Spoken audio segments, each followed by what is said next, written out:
January 2026 didn't arrive loudly. It arrived like a case file slapped on a desk at 3 a.m. The headline was Venezuela, but the story was bigger. This was the moment global order stopped pretending.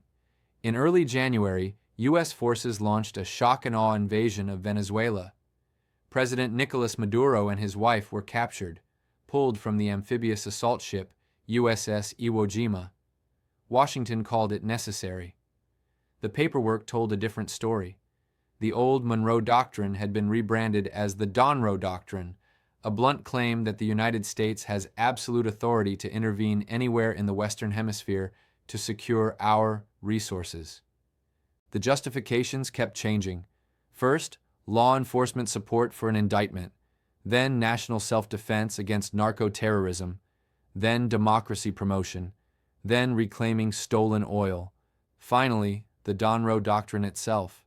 5 motives, none of them held up. Venezuela never attacked the U.S., and foreign law enforcement doesn't operate on sovereign soil without consent. But legality wasn't the point anymore. Follow the oil. Venezuela holds the largest proven oil reserves on Earth.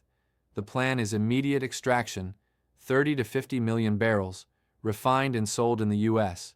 Washington says it will manage the country and its resources indefinitely. But there's no governing plan for a fractured nation of 30 million people. Just control. And the pattern spreads.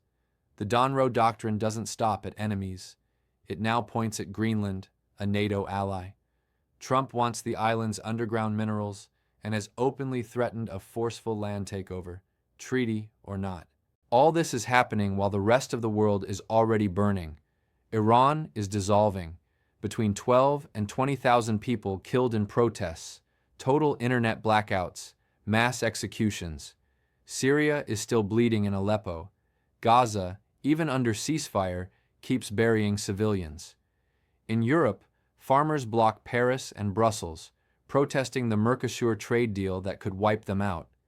Meanwhile, wildfires rip through Patagonia, and flash floods kill on Indonesia's Siau Island.